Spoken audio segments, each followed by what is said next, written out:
Hi everyone, welcome to my channel. आज हम future tense में सेकंड टेंस ले रहे हैं, जिसका नाम है फ्यूचर कंटिन्यूस टेंस। इसके पहले हम प्रेजेंट में 4 पार्ट्स पढ़ चुके हैं। 4 पार्ट्स हमने देखे थे। इसके अंतर्गत simple present tense, present continuous, present perfect continuous tense, ये देख चुके हैं हम। इसके बाद हमने पास्ट टेंस में भी इसी तरह से 4 भाग लिए थे। और फ्यूचर में हमने इसके पहले हमने पढ़ा था वहाँ पर सिंपल फ्यूचर टेंस या फ्यूचर इंडेफिनिट टेंस, ये पढ़ चुके हैं। अभी तक हम टोटल हमारे 9 टेंसेस हो चुके हैं। अगर आपने नहीं देखे हो तो डिस्क्रिप्शन बॉक्स में मैंने इसकी लिंक दे रखी है, आप वहाँ पर जाकर उसको देख सकते हैं। तो हम स्टार्ट करते हैं आज future continuous tense. Future continuous tense क्या होता है? तो फ्यूचर कंटिन्यूस टेंस को हम अपूर्ण भविष्यकाल के नाम से भी जानते हैं। इसको हम क्या लिखेंगे यहाँ पर? अपूर्ण भविष्यकाल। अपूर्ण भविष्य काल। अपूर्ण भविष्य काल क्या होता है, यानी कि फ्यूचर कंटिन्यूस टेंस क्या होता है? तो इस टेंस का यूज कब करेंगे हम, तो ये देखते हैं हम इसमें। यानी फ्यूचर टेंस में, यानी भविष्य काल में किसी समय पर कोई एक्टिविटी कंटिन्यू रहेगी, यह बताने के लिए इस टेंस का यूज किया जाता है। जैसे कि मैं इस समय कल पढ़ाता रहूँगा, कल आप इस समय पढ़ते रहेंगे, वह इस समय टीवी देख रहा होगा, यानी आज देख रहा है। अब फ्यूचर, क्योंकि हम फ्यूचर की बात कर रहे हैं तो फ्यूचर में ये कार्य इस समय चल रहा होगा। तो ये बताने के लिए हम किसका यूज़ करते हैं? हम यूज़ करते हैं फ्यूचर कंटिन्यूस टेंस का। ओके, अच्छा, इसके साथ ही साथ हम कई बार क्या होता है कि सामान्य भविष्यकाल की में कोई एक्टिविटी होगी, यह बताने के लिए भी इसका यूज़ करते हैं, जिस तरह से सिंपल प्रेजेंट टेंस में हमने देखा था। तो हम आज स्टार्ट करते हैं, फिर हम देखते हैं उसमें कि आगे क्या क्या इसमें किस तरह के सेंटेंस बनते हैं। ओके, तो let's start future continuous tense. अब इसमें हम देखेंगे इसकी आइडेंटिटी। आइडेंटिटी मीन्स होता है इस टेंस की क्या पहचान है। हम कैसे पता लगाएंगे कि ये फ्यूचर कंटिन्यूस टेंस है कि सिंपल फ्यूचर टेंस है या और कोई टेंस है? तो इसकी पहचान होगी, कोई भी मुख्य क्रिया लेते हैं, जैसे मैं हमेशा बताता आया हूँ कि किसी भी स्पेलिंग का अर्थ करते हैं, हम उसका मीनिंग निकालते हैं, तो वो ना में ख़त्म होता है। जैसे जाना, गो मतलब जाना होता है, तो जाना हमने क्रिया ली, इसमें ना ख़त्म हुआ। फिर आना, इसमें भी ना में ख़त्म हो रहा है। ओके, देखना, ये भी ना में ख़त्म हो रहा है। तो जहाँ ये ना में ख़त्म हो रहे हैं मीनिंग, तो इनको हटा के हम हर टेंस के अंदर हम ये सीखते आए हैं कि ये हम हेल्पिंग वर्ब यूज़ करते हैं, जो आइडेंटिटी लगाते हैं। मतलब यहाँ पर रहा होगा, जैसे कि जाना में है तो जा रहा होगा, जा रही होगी, जा रहे होंगे, जा रहा होगा, जा रही होंगी। इस तरह से ये वाक्य हम बनाते हैं। इसी तरह से हम ये आगे भी देख सकते हैं। आना में से ना हटाया हमने, आ में ये सारे आप जोड़ जोड़ के सब्जेक्ट के अनुसार देख सकते हैं। ओके, तो इस तरह से हम ये देखेंगे इसके अंतर्गत। अच्छा, इसमें कई बार क्या होता है, रहा होगा, रहे होंगे, रही होंगी, इसमें ख़त्म नहीं होते होंगे। जैसे रहे होंगे को रहेंगे किस में ख़त्म कर सकते हैं हम? रहेंगे। जैसे कि मैं लिख के बताता हूँ आपको। कई बार ऐसा होगा कि रहे होंगे नहीं लिखते हुए रहेंगे लिखेंगे। रहेंगे में भी वाक्य खत्म होता है, वे खेलते रहेंगे। ओके, रहा होगा होगा तो रहूंगा भी बोल सकते हैं। यहाँ पर वाक्य रहूंगा, इसमें वाक्य समाप्त हो सकता है। रहूंगी, इसमें वाक्य समाप्त हो सकता है। मतलब ये आइडेंटिटी है, इसमें रहा और होगा, होगे होगी, यानी आ की मात्रा में खत्म हो रहा है। जैसे यहाँ पर देखोगे रहा होगा, आ होगा, यहाँ पे ई होगी, यानी कि स्पेलिंग यहाँ पर रही, ई में खत्म हो रहा है, रही होंगी, रहे होंगे। तो इस तरह से ये सेंटेंस हमारे खत्म होते हैं। तो जो भी सेंटेंस हम बनाते हैं और रहा होगा, रही होंगी, या रहेंगे, रहूंगी, रहेगा, रहूंगी, इसमें वाक्य अगर समाप्त होते हैं तो हम उसको फ्यूचर कंटिन्यूस टेंस के सेंटेंस कहते हैं। ओके, तो हम आगे अब देखते हैं। हर टेंस में हम ये सीखते हैं, इसके अंतर्गत हम 4 तरह के सेंटेंस बनाना सीख रहे हैं, एक साथ सीखते हैं हम, ताकि बोलने में भी आसानी होती है, स्पीकिंग भी आपकी बहुत इंप्रूव होगी इसके अंतर्गत। तो हम 4 सेंटेंस कौन से बनाते आए हैं अभी तक? जैसे पहला बनाता है अफर्मेटिव। अफर्मेटिव को हम पॉजिटिव सेंटेंस के नाम से भी जानते हैं। तो अफर्मेटिव बनाते हैं, नेगेटिव बनाते हैं, इंट्रागेटिव नेगेटिव, ये 4 तरह के सेंटेंस बनाते हैं। ओके, अब इसमें फॉर्मेट देखोगे आप तो आई और वी के साथ यहाँ पर शेल बी का यूज होगा। यहाँ पर फ्यूचर कंटिन्यूस में कौन कौन सी हेल्पिंग वर्ब का यूज होता है आप याद रखना। जैसे कि हमने इसके पहले देखा था सिंपल फ्यूचर टेंस में गा गेगी का यूज हुआ था तो शैल बी लाया था, यहां पर आएगा shall be will be, shall be will be का यूज होगा। ये जितने भी रहा होगा रही होंगी, ये जो लिखे मैंने आइडेंटिटीज, इस आइडेंटिटी के लिए है हम क्या लेंगे यहाँ पर शैल बी विल बी का यूज करेंगे। ओके, अफर्मेटिव में देखोगे तो आई और वी के साथ किसका यूज होगा, यहाँ पर शैल बी का यूज होगा और उसके बाद वर्ब का फोर्थ फॉर्म आएगा। याद रखना कंटिन्यूस टेंस को, किसी भी प्रकार का कंटिन्यूस टेंस हो, चाहे वो प्रेजेंट का कंटिन्यूस हो, चाहे पास्ट का कंटिन्यूस हो, चाहे फ्यूचर का कंटिन्यूस हो, हर टेंस में कंटिन्यूस टेंस के अंतर्गत यहां पर फोर्थ फॉर्म का यूज होता है। ओके, अब आगे देखते हैं हम, you they he she it के साथ विल बी का यूज होगा और उसके बाद वर्ब का फोर्थ फॉर्म आएगा। कौन सी वर्ब, याद रखना मेन वर्ब। मेन वर्ब कौन सी, जिसका हिंदी अर्थ करते हैं हम तो ना आता है जिसके आखिरी में, उसका फोर्थ फॉर्म आएगा। जैसे गो है, जाना है तो गोइंग आ जाएगा, यानी फर्स्ट फॉर्म में आप आईएनजी लगा दो, फर्स्ट फॉर्म में यानी वर्ब के फर्स्ट फॉर्म में हम आईएनजी लगाते हैं। जैसे गो है फर्स्ट फॉर्म, आईएनजी लगा दिया तो वो क्या हो जाएगा गोइंग, तो ये आपका V4 बन जाता है। इसी प्रकार कम है तो आईएनजी लगा देंगे, कमिंग हो जाएगा, फोर्थ फॉर्म बन गया। यानी कोई भी वर्ब का फर्स्ट फॉर्म लो, उसमें आईएनजी आप ऐड कर दो आगे, तो ये फोर्थ फॉर्म बन जाता है। ओके, तो हम यहाँ देखेंगे इसके अंतर्गत हम सेंटेंस बनाना ये सीखेंगे। इसमें नेगेटिव करते समय हमको क्या करना है, आपको याद करना है, हमेशा की तरह मैं फिर बोल रहा हूँ, आप अफर्मेटिव याद करो। ये याद करने की आपको आवश्यकता नहीं, ये तो ऑटोमेटिकली आप सेंटेंस बनाना सीख लेंगे तो फॉर्मेट याद हो जाता है। अगर फिर भी हम देखते हैं, अगर इसके अंदर बनाना हो तो अब देखो कैसे बनाएंगे। शेल बी, यहाँ पर हेल्पिंग वर्ब, अगर मैंने पहले भी बताया था कि जब हेल्पिंग वर्ब में दो वर्ड्स का यूज होता है, यहाँ पर किस किस का यूज हो रहा है, शेल बी और विल बी का। तो याद रखना दो वर्ड्स होते हैं तो नाट दोनों के बाद नहीं लगाते, दोनों के बीच में लगाते हैं। यानी शेल बी नाट नहीं लिखेंगे या विल बी नाट नहीं लिखेंगे, shall not be will not be ऐसे यूज किया जाता है। यहाँ की बात नहीं कर रहा हूँ, पूरी इंग्लिश में ध्यान रखना आप। जब भी नेगेटिव बनाना और हेल्पिंग वर्ब दो मीनिंग से मिलके बनी है, दो वर्ड से मिलके बनी है, तो ऐसी कंडीशन में दोनों के बीच में नाट का यूज होगा। ओके, तो यहाँ पर हम देखेंगे तो यहाँ पर शेल बी है तो शेल नाट बी हो जाएगा, और विल बी है तो इन दोनों के बीच में नाट लग के विल नाट बी होगा, और उसके बाद फोर्थ फॉर्म आएगा। यानी सब्जेक्ट एज इट इज लिखा मैंने, शेल बी के बीच में नाट और विल बी के बीच में नाट लगा दिया, बाकी V4 थी, यानी एज इट इज बन गया। इसी तरह से हम देखेंगे इंट्रागेटिव बनाना। इंट्रागेटिव मतलब किस तरह से बनाते हैं, प्रश्नवाचक वाक्य, ये देखेंगे। तो इसमें शेल बी है तो ये दो यहाँ पर जो वर्ड्स है दो में से एक को ही ले जाएंगे हम, शेल को आगे ले जाते हैं। इसी तरह से यहाँ विल को आगे ले जाएंगे। किसके आगे ले जाएंगे, IV के पहले शेल को, और you they he she it के पहले विल को, और फिर इधर क्या बच जाएगा, सब्जेक्ट के बाद बी प्लस वर्ब का फोर्थ फॉर्म। तो यहाँ पर देखोगे तो बी प्लस वर्ब का फोर्थ फॉर्म लिखा और ये शेल विल को मैंने आगे लिख दिया। इसी तरह से इंट्रागेटिव नेगेटिव करना है तो इंट्रागेटिव करने के लिए तो शेल विल ऐसे ही लिखेंगे हम, IV के पहले shall, you they he she it के आगे विल, और यहाँ पर चूंकि यहाँ पर इंट्रागेटिव था, यहाँ नाट नहीं आया, लेकिन यहाँ इंट्रागेटिव के साथ नाट भी है, यानी नेगेटिव है तो नेगेटिव का नाट भी लेंगे। यानी इंट्रागेटिव के लिए हमने यहाँ पर हेल्पिंग वर्ब को आगे लिख दिया और यहाँ पर नाट का यूज किया, तो ये इंट्रागेटिव ये नेगेटिव हो गया, और फिर B प्लस V4 का यूज होगा, क्वेश्चन मार्क आएगा। तो इस तरह से ये हमारा चार्ट कंप्लीट होता है। अब हम ये इन पे ध्यान नहीं देंगे, हम तीनों पे ध्यान नहीं देंगे। हम किस पे ध्यान देंगे, यहाँ पर केवल हमको याद रखना है अफर्मेटिव का जो कॉलम है, बस ये याद करना है। तो मैं इसको रफ कर देता हूँ। ओके, अब हम यहाँ पर एग्जाम्पल बनाना सीखते हैं। देखिए हम एग्जाम्पल कैसे बनाएंगे। एग्जाम्पल नंबर 1 लेते हैं। एग्जाम्पल नंबर 1 में हम लेंगे, मैं कल इस वक्त आपको पढ़ा रहा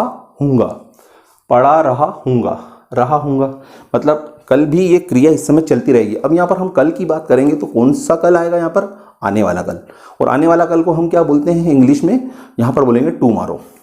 पास्ट टेंस में यस्टरडे लेते थे, फ्यूचर टेंस में हम टुमारो लेंगे। ओके, तो यहाँ पर मैं सेंटेंस बना रहा हूँ, मैं कल इस वक्त या इस समय, इस वक्त तुम्हें पढ़ा रहा हूँगा, तुम्हें पढ़ा रहा हूँगा। यानी ये हमको सेंटेंस कहाँ पे खत्म करना है, रहा हूँगा रही होंगी। देखो पढ़ाना में से ना हटाया, रहा हूँगा जोड़ दिया, सब्जेक्ट के साथ रहा हूँगा सूट होता है। ओके, तो देखना, मैं कल इस वक्त तुम्हें पढ़ा रहा हूँगा, ये तो अफर्मेटिव हो गया। नेगेटिव करना इसका हिंदी में ही हम देखते हैं, नेगेटिव करेंगे तो नेगेटिव में क्या होगा, इसका सिर्फ एक नहीं वर्ड यूज करना हमको यहाँ पर। नेगेटिव का ये सकारात्मक वाक्य है, सकारात्मक मतलब स्वीकारात्मक। और इसको नकारात्मक में हम किस तरह से बोलेंगे, मैं कल इस वक्त तुम्हें नहीं पढ़ा रहा हूँगा, मैं कल इस वक्त तुम्हें नहीं पढ़ा रहा हूँगा, रहा हूँगा। ओके, अब इसका इंट्रोगेटिव करना है, तो इसी से हमने ये बनाना सीखा, इसमें नहीं लगाया हमने, जहाँ सूट होता है जहाँ सेट होता है मतलब वहाँ पर आप किसका यूज़ करो, यहाँ पर नहीं का। चलो अब आगे देखते हैं इंट्रोगेटिव। इंट्रोगेटिव बनाने के लिए हमको क्या करते हैं, क्या से स्टार्टिंग करते हैं, यानी क्या मैं कल इस वक्त तुम्हें पढ़ा रहा हूँगा, तो क्या का यूज़ करेंगे फर्स्ट में ही, क्या कल इस वक्त तुम्हें पढ़ा रहा हूँगा, पढ़ा रहा हूँगा, और क्वेश्चन मार्क आएगा। अब ये तो खाली प्रश्नवाचक हुआ। अब देखो इसमें नहीं का यूज़ नहीं किया हमने, यानी खाली इंट्रोगेटिव है। अब इंट्रोगेटिव के साथ हमको नेगेटिव भी करना है, यानी क्या से भी स्टार्टिंग करना है और नहीं का भी यूज़ करना है।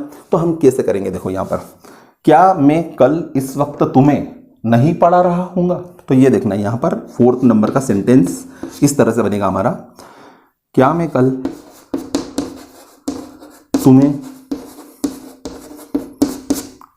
तुम्हें इस वक्त नहीं पढ़ा रहा हूँगा, नहीं पढ़ा रहा हूँगा।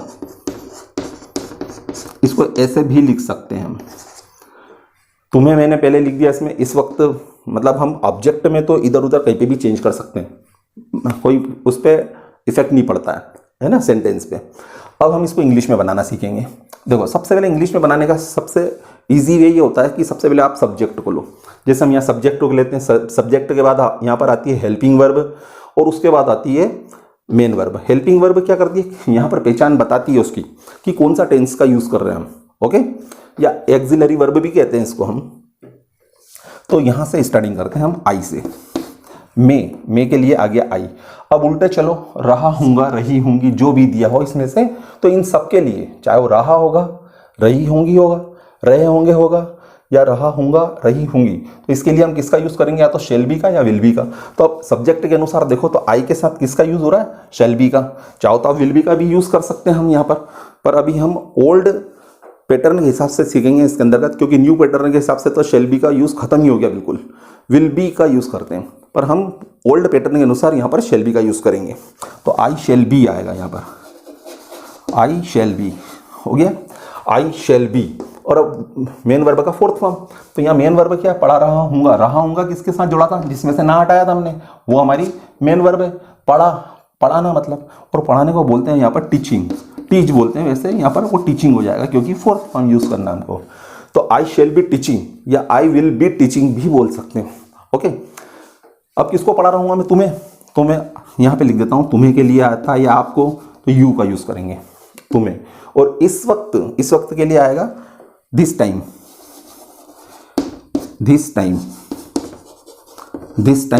और ये कल के लिए हम लेंगे यहाँ पर टुमारो, और ये फुल स्टॉप लगा देंगे यहाँ पर। यानी हमारा सेंटेंस क्या बना, अफर्मेटिव में, स्वीकारात्मक में, I shall be teaching you this time, या एट दिस टाइम भी बोल सकते हैं, एट दिस टाइम टुमारो।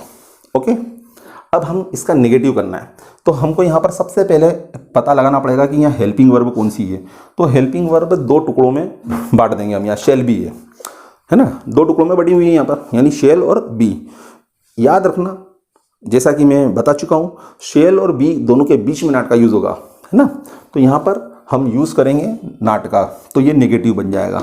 यानी हमको चार्ट देखो हमने जो रफ कर दिया है वो चार्ट याद करने की आपको आवश्यकता नहीं, केवल क्या याद करना है आपको, ये जो अफर्मेटिव सेंटेंस है, बस ये याद करना आपको कि किसके साथ कौन सी वर्ब यूज हो रही है, हेल्पिंग वर्ब, और कौन सी मेन वर्ब यूज होती है।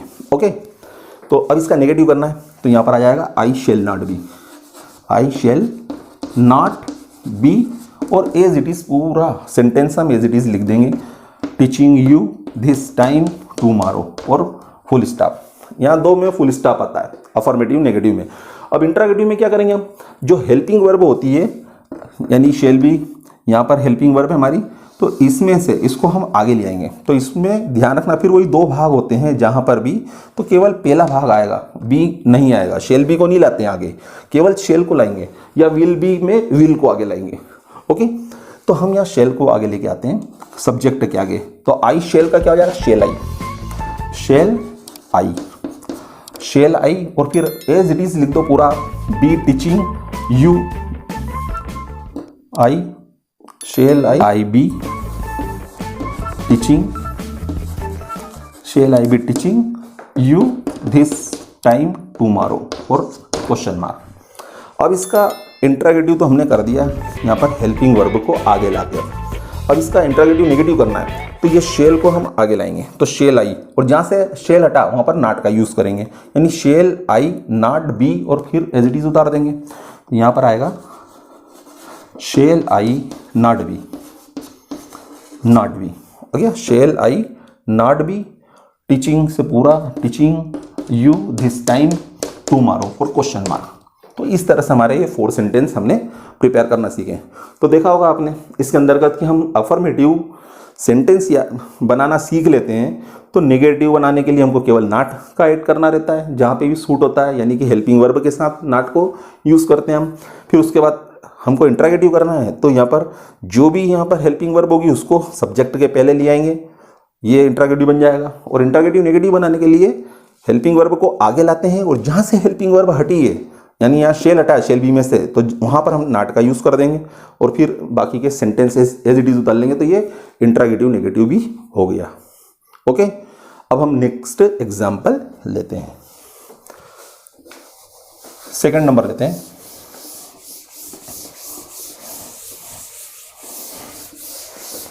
वह तुम्हारा इंतजार कर रहा होगा, वह तुम्हारा इंतजार कर रहा होगा, वह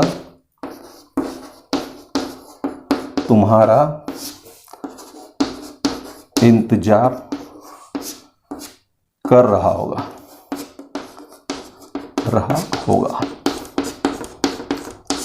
यानी ये इस तरह का सेंटेंस है कि कोई वर्ब होगी, कोई जैसे मेन वर्ब है, कोई एक्टिविटी है, तो उसको हम भविष्य में जारी रहेगी ये बताने के लिए भी किसका यूज़ करते हैं हम, यहाँ पर यूज़ करते हैं हम फ्यूचर कंटिन्यूअस टेंस का। आइए तो यहाँ पर देखते हैं, वह तुम्हारा इंतजार कर रहा होगा। अब इसके हिंदी के हम 4 नहीं लिखेंगे, बोल के बता देता हूँ मैं आपको कि 4 कौन से सेंटेंस बनाएंगे। हम इंग्लिश के ही बनाना सीखेंगे, affirmative, negative, interrogative, interrogative, negative. Okay, अब देखो हिंदी में तो पहला तो हम बना चुके हैं अफर्मेटिव, वह तुम्हारा इंतजार कर रहा होगा। नेगेटिव करेंगे तो नहीं लगाना हमको, तो नहीं कहाँ सूट हो रहा है, वह तुम्हारा इंतजार नहीं कर रहा होगा, तो ये नहीं यहाँ पे आएगा, यहाँ पर नहीं का यूज़ कर लेंगे। फिर इंटरोगेटिव बनाना है तो क्या लगा दो इसके अंदर, क्या वह तुम्हारा इंतजार कर रहा होगा। अब इंटरोगेटिव नेगेटिव बनाना है तो फिर क्या से स्टार्टिंग करेंगे और फिर नहीं कहाँ लगाएंगे हम, यहाँ पर। तो क्या वह तुम्हारा इंतजार नहीं कर रहा होगा। तो इस तरह से 4 सेंटेंस हिंदी में बनाएं। अब हिंदी में तो आप बनाना, मैं इंग्लिश में आपको बनवा देता हूँ, प्रैक्टिस दोनों की ही करना। तो यहाँ पर आएगा, देखो लड़का है यहाँ पर, वह यहाँ पर कर रहा होगा है तो ही से डिनोट करेंगे। और अगर सपोज करो वह तुम्हारा इंतजार कर रही होगी, कर रही ई की मात्रा आ जाएगी, ई होगी, तो ऐसी कंडीशन में यहाँ पर किसका यूज़ करेंगे, शी का। तो अभी ही से बनाएंगे हम सेंटेंस, तो यहाँ आ जाएगा ही। अब ही के साथ किसका यूज़ करेंगे हम, विल बी का, तो ही विल बी, वह हो गया। फिर रहा होगा, रही होगी, जो भी आए उसके लिए हम विल बी लेंगे, ही विल बी। अब इंतजार करना में से ना हट के देखो रहा होगा जुड़ा, इंतजार करना का वेट होता है, मतलब WAIT वेट। अब वेट में ING लगा दो आप तो 4th फॉर्म बन जाएगा, यानी वेटिंग हो जाएगा। तो he will be waiting,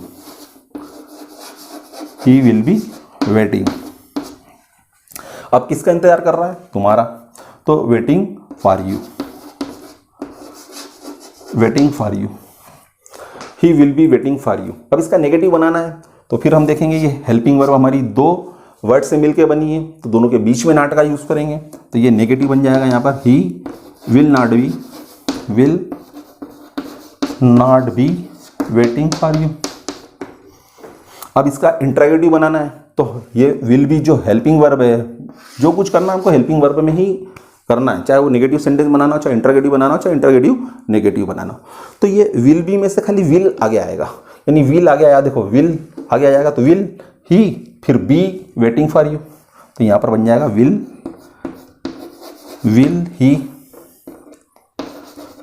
he be waiting for you, और क्वेश्चन मार्क का यूज करेंगे हम यहाँ पर। अब हमको इंट्रोगेटिव नेगेटिव बनाना, यानी इंट्रोगेटिव के लिए हम क्या करेंगे, विल को उठा के ही के पहले लिख देंगे, और जहाँ से विल हटेगा वहाँ नॉट लगा देंगे, तो इंट्रोगेटिव नेगेटिव दोनों हो जाएगा ये। तो यहाँ पर आएगा will he not be waiting for you, और ये बन गया हमारा सेंटेंस कंप्लीट।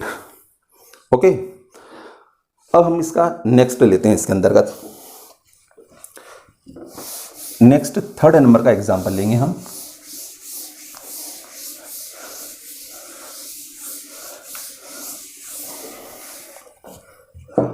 आप जल्दी ही, मतलब इसका थर्ड नंबर का एग्जांपल ले रहे हैं, आप जल्दी ही इंग्लिश यानी अंग्रेजी बोल रहे होंगे, अंग्रेजी बोल रहे होंगे,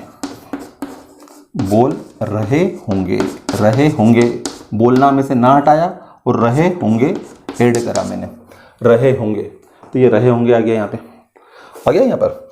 अब आगे देखना, अब इसका नेगेटिव करेंगे अपन, यानी हिंदी में नकारात्मक कैसे बनाएंगे इसका, आप जल्दी ही अंग्रेजी नहीं बोल रहे होंगे। फिर तीसरा बनाएंगे हम इंट्रोगेटिव, तो क्या लगाना पड़ेगा, क्या आप जल्दी ही अंग्रेजी बोल रहे होंगे।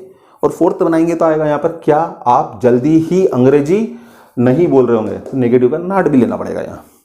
अब देखो इंग्लिश में हम बनाते हैं, सबसे पहले आप, चाहे तुम बोलो या आप बोलो, तो यू का यूज होता है यहाँ पर, तो यहाँ पर आ जाएगा यू। अब इसके बाद आ जाएगा रहा होगा, रही होंगी, तो इसके साथ किसका यूज होगा, यू के साथ भी विल बी का यूज हो रहा है, तो यू विल बी, चाहे सिंगुलर नाउन हो चाहे प्लूरल नाउन हो, सबके साथ विल बी का यूज करना, तो यू विल बी। बोलना, बोलने के लिए क्या आता है, स्पीकिंग ले लेंगे, यानी स्पीक होता है पर आईएनजी लगा के हम उसको स्पीकिंग बोलेंगे, जहाँ पे भी बी वर्ब आ जाती है वहाँ पर आईएनजी फॉर्म आ जाता है वर्ब होने पर। तो you will be speaking, SPEAKING, speaking, क्या बोल रहे होंगे, स्पीकिंग इंग्लिश। और जल्दी ही के लिए आएगा वेरी सून, यानी आप जितनी जल्दी ज़्यादा प्रैक्टिस करेंगे उतनी ही जल्दी इंग्लिश बोल रहे होंगे, यानी सीखोगे तो आप बोलने में भी आएगी आपकी, स्पीकिंग भी हम कर सकते हैं। तो you will be speaking English very soon. अब इसका नेगेटिव बनाना है, नेगेटिव बनाने के लिए हम क्या करेंगे, ये विल बी है, यानी इन दोनों के बीच में हम, यानी दो वर्ड से मिलकर बनी है, विल बी से हेल्पिंग वर्ब हमारी, तो दोनों के बीच में हम किसका यूज करेंगे, नॉट का, नकारात्मक करने के लिए, यानी नेगेटिव। देखो ये वाले कॉलम का सेंटेंस सेकंड नंबर है, तो यहां पर आ जाएगा you will not be speaking English very soon. अब थर्ड बनाएंगे हम, तो ये थर्ड में क्या करेंगे, विल को उठा के आगे लिख देंगे, यहां आ जाएगा विल यू, विल का विल यू है ना, विल यू हो गया। फिर be speaking English very soon, और क्वेश्चन मार्क, शुरू के दो में फुल स्टॉप आता है सेंटेंस के अंतर्गत, और तीसरे और फोर्थ सेंटेंस में क्वेश्चन मार्क आता है। अब इसका इंट्रोगेटिव नेगेटिव करना है, यानी इंट्रोगेटिव के लिए हम क्या करेंगे, विल को उठा के हम आगे लाएंगे, तो विल यू हो जाएगा, और जहां से विल हटेगा नेगेटिव बनाने के लिए हम वो नॉट का यूज करेंगे वहां पर, तो विल यू नॉट हो जाएगा यहाँ पर, विल यू नॉट, और फिर बी से पूरा आप उतार दीजिए, be speaking English very soon, और ये हो गया। तो इस तरह से हमारा ये कंस्ट्रक्शन होता है सेंटेंस का। अब एक दो एग्जाम्पल हम और ले लेते हैं। ओके, चलो अब आगे लेते हैं हम एग्जाम्पल नंबर 4।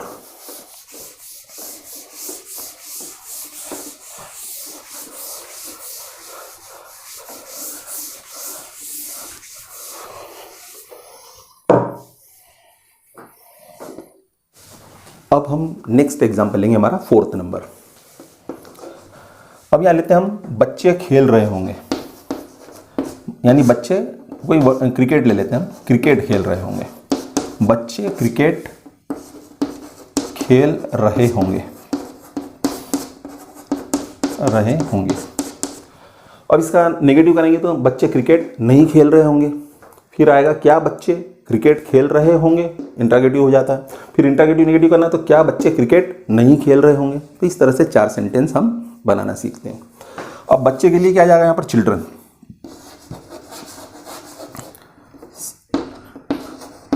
चिल्ड्रन। अब बहुवचन है, प्लूरल नाउन है मतलब, तो यहाँ पर विल बी का यूज कर लेंगे, तो childrens will be, children will be, रहा होगा रही होंगे के लिए विल बी ले लिया हमने। अब यहाँ पर खेलने के लिए क्या लेंगे हम, प्ले, और उसमें आईएनजी लगा देंगे, क्यों, क्योंकि हमको यहाँ पर वर्ब का यानी मेन वर्ब का 4th फॉर्म चाहिए, तो 4th फॉर्म में आईएनजी लगा दूँ। चलो ये हो गया, फर्स्ट फॉर्म में आईएनजी लगा दिया, 4th फॉर्म बन गया, प्लेइंग हो गया। क्या जो भी खेल खेल रहे थे उसके आगे प्लेइंग किया गया, उस खेल का नाम लिख देंगे हम। तो प्लेइंग हमने यहाँ क्रिकेट लिया है तो हम यहाँ क्रिकेट लिखेंगे, क्रिकेट। अब इसका नेगेटिव बना लेते हैं, अब जल्दी जल्दी बना लेते हैं हम। विल बी है तो नॉट बीच में लग जाएगा, तो यहाँ आ जाएगा children will not be playing cricket. फिर इंट्रोगेटिव बनाना तो ये विल को उठा के हम चिल्ड्रन के पहले ले जाएंगे, तो यहाँ आ जाएगा विल चिल्ड्रन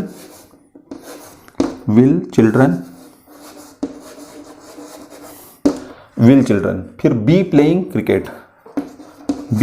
क्रिकेट और क्वेश्चन मार्क। अब इंट्रोगेटिव किया हमने खाली, यहाँ नहीं आया देखो। अब इंट्रोगेटिव के साथ नेगेटिव करना है, तो यहाँ पर फिर वही विल को उठा के चिल्ड्रन के पहले लाएंगे, तो विल चिल्ड्रन, और जहाँ से विल हटेगा वहाँ नॉट का यूज़ करेंगे, तो विल चिल्ड्रन नॉट, बी से एज इट इज उतार लेंगे, यहाँ आएगा विल चिल्ड्रन नॉट बी और प्लेइंग क्रिकेट, और इस तरह से हमारा बन गया। ओके, अब जैसे हम इसमें और भी सेंटेंस ले सकते हैं, वह रेडियो सुन रहा होगा, तो हम क्या ले सकते हैं वहाँ पर, he will be listening to radio, है ना, he will be listening to radio, वह रेडियो सुन रहा होगा। अब रेडियो नहीं सुन रहा होगा तो he will not be listening to radio. Okay, तो ऐसे हम 4 तरह के ऐसे सेंटेंस बोल के हम प्रैक्टिस कर सकते हैं। अब हम लेते हैं इसके अंतर्गत, जैसा कि अभी मैंने बताया कि कोई भी हमारी एक्टिविटी होती है, कोई भी कार्य होता है भविष्य काल में होगा, ये बताने के लिए भी हम इस टेंस का यूज़ करते हैं। तो हम एक सिंपल प्रेजेंट टेंस का भी सेंटेंस इसमें यूज़ कर सकते हैं बना के। देखिए वो सेंटेंस को, एग्जाम्पल नंबर 5।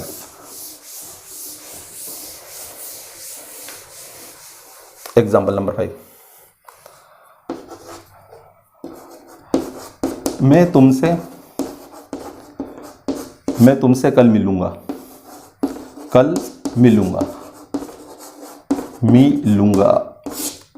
हो गया। अब यहां पर देखना आप, ये तो गा गया कि मैं मिलना में गा हमने जोड़ा, मिलूंगा, तो इसका मतलब क्या हुआ कि ये तो सिंपल फ्यूचर टेंस का है। तो याद रखना यहाँ पर कि कोई भी हम वर्ब लेते हैं, कोई भी क्रिया लेते हैं, कोई एक्टिविटी लेते हैं, तो उसको सिंपल फ्यूचर टेंस में यानी सामान्य भविष्यकाल बताने के लिए भी इस टेंस का यूज़ कर सकते हैं। जैसे कि यहाँ पर आई शैल मीट यू टुमारो, ये भी लिख सकते हैं हम, ये भी बोलते हैं, पर इस टेंस का यानी कि फ्यूचर कंटिन्यूस टेंस का भी यूज़ हम सिंपल फ्यूचर के रूप में कर सकते हैं। ओके, तो यहाँ पर देखना आप, आई विल बी, मिलने के लिए हम मीट भी लेते हैं तो मीटिंग हो जाएगा, और सी लेते हैं तो सीइंग हो जाता है। तो आई विल बी मीटिंग, ये 4th फॉर्म ले लिया हमने। तो I will be meeting you tomorrow,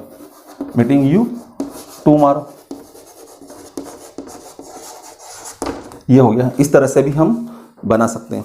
ऐसे कई सेंटेंस है जिसको हम सिंपल फ्यूचर वाले को भी कंटिन्यूस में बना सकते हैं। अब इसका नेगेटिव करेंगे तो क्या होगा, I will not be meeting you tomorrow. Interrogative करेंगे तो will I be meeting you tomorrow. Next लेंगे तो will I not be, next means interrogative negative, तो will I not be meeting you tomorrow. तो इस तरह से सेंटेंस बना सकते हैं। तो आप कोई भी सब्जेक्ट लीजिए, इसमें से कोई भी मेन वर्ब लो, जितनी ज़्यादा मेन वर्ब लेंगे उतनी ज़्यादा प्रैक्टिस होगी आपकी, ताकि इजीली हम स्पीकिंग कर सकते हैं। तो आप इसके लिए कम से कम 20 सेंटेंस आप प्रिपेयर कीजिए और उसकी प्रैक्टिस कीजिए, बोल बोल के प्रैक्टिस कीजिए, ताकि इससे आपकी इंग्लिश इम्प्रूव होगी और आप जल्दी ही इंग्लिश बोलने के काबिल हो जाएंगे। ओके, जय हिंद।